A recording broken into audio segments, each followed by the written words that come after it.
For over a century, the story of global innovation was pretty simple. The world's smartest people, the best and brightest minds, all flocked to one place, America. It was the undisputed land of scientific opportunity. But what if that entire era, that whole century of dominance, is coming to a sudden, dramatic end? What if the magnetic poles of science are literally reversing right before our very eyes? They are some of the brightest minds in science.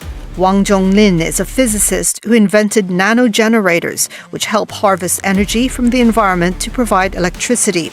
Engineer Sun Nan found a way to make chip-based devices smaller and cheaper. Then there's biologist Fu Xiangdong, who discovered a treatment that converts mouse brain cells into neurons in a process that could one day help reverse Parkinson's disease in humans. All accomplishments were made while the researchers were working at top American universities. They're among the growing number of Chinese scientists who have chosen to leave the United States and return home.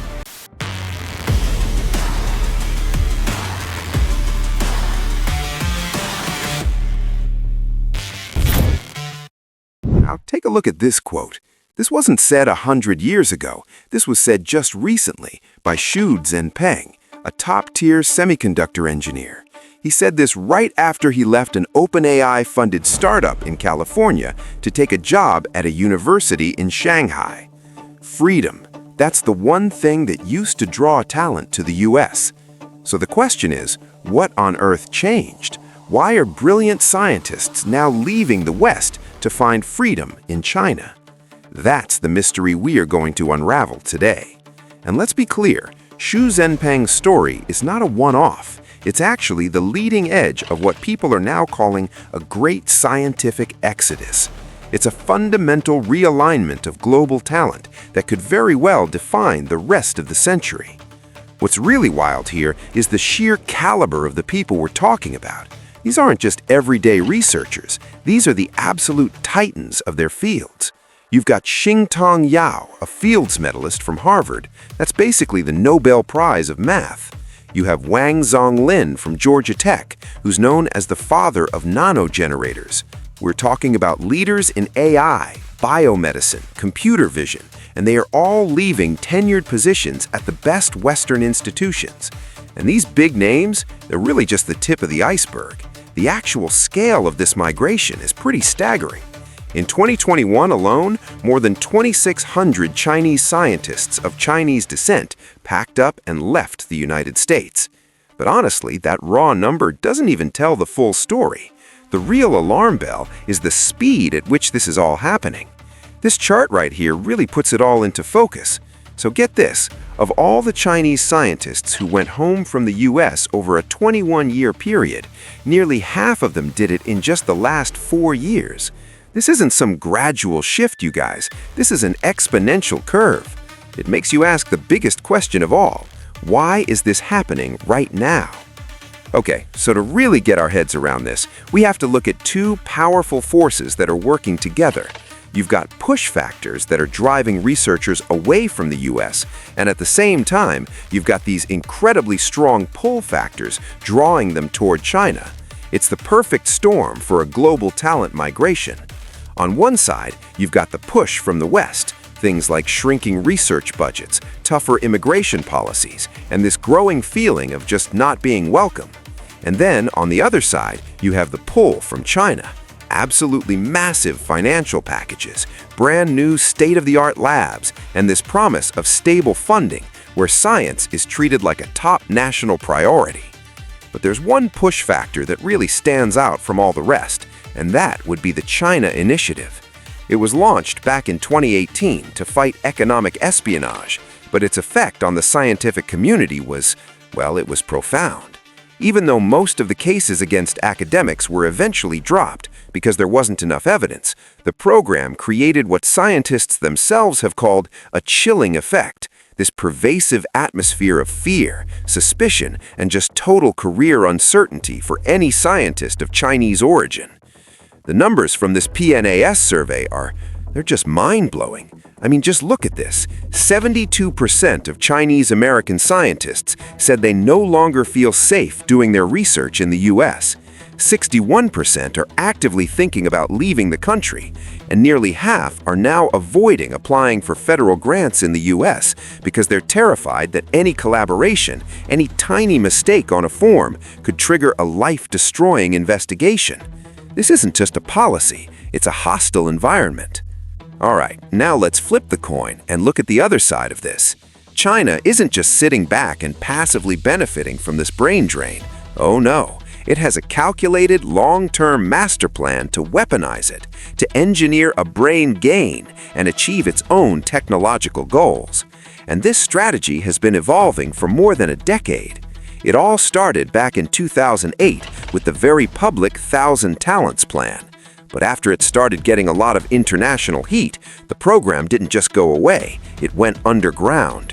Today, it operates in stealth mode under different names, with the big one being the Qiming or Enlightenment Program. It's quieter, way more targeted, and honestly, even more ambitious than before. And its mission? It is crystal clear. This is not about general recruitment. The Qiming program is specifically targeting scientists in what China calls bottleneck fields, those critical technologies where it is currently lagging behind the West. We're talking about AI, advanced semiconductors, 6G, and biotech. The goal here is totally strategic: break through those bottlenecks and achieve complete technological dominance. So how are they doing it? Well, with overwhelming financial force. The Qiming program offers signing bonuses of up to 5 million yuan. That's about 700,000 US dollars, and that's before you even talk about research funding. On top of that signing bonus, recruits can get research grants that also range from 3 to 5 million yuan. We're talking about a level of financial support that is it's simply unmatched in most Western academic systems. A 7-figure package just to get you in the door. The program itself is also brilliantly designed. It's a two-pronged attack. The Young Talent Project goes after high-potential researchers under 40, giving them the platform to become future leaders. Then, the Innovative Talent Project goes after the big fish, established world leaders and tech directors, offering them everything they could possibly need: support for their labs, their teams, and their families, including housing and even elite schools for their kids. So, you've got this major push out of the West and this powerful strategic pull from the East. The big question is it actually working? Well, the data suggests we're way past talking about a future possibility. The tipping point is here. Let's look at the single most important metric for scientific leadership, the Nature Index. It tracks high-quality research output. In 2022, something happened that was unthinkable just a decade ago. For the first time in modern history, China surpassed the United States, and its lead is growing fast.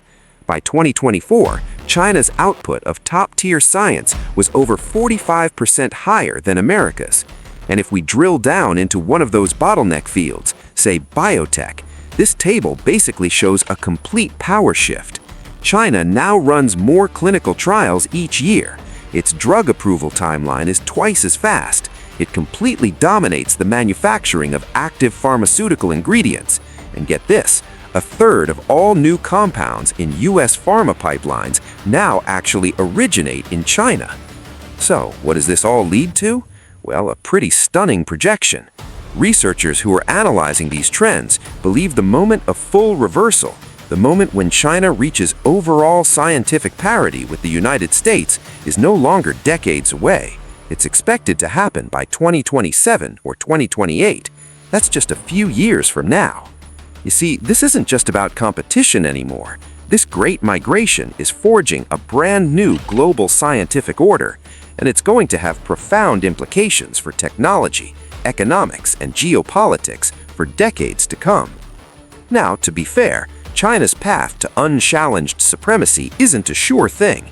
It's facing enormous internal headwinds. It has one of the fastest aging populations on Earth, a shrinking workforce, and rising debt. To overcome this, it has to achieve massive productivity gains, which puts even more pressure on this whole innovation strategy to deliver results. But even with all those headwinds, the takeaway from all this data is pretty much undeniable. The old world order, the one with a single, undisputed center of scientific gravity in the West, well, it's over. We're entering a new multipolar landscape, and in this new world, China has established itself as a powerful and in many key areas a leading axis of innovation. Which brings us right back to our central question: the forces of push and pull, the strategic investments, the shifting metrics of power. All the evidence we've looked at today points in one unmistakable direction. Our mission today was to document this seismic shift in the global scientific landscape. But the story really doesn't end here. The real question is, what comes next? What does a world with two competing scientific superpowers actually look like? How will this rivalry shape the future of AI, of medicine, and the global balance of power? The great realignment is already underway, and its consequences are really only just beginning to unfold. Thanks for joining me.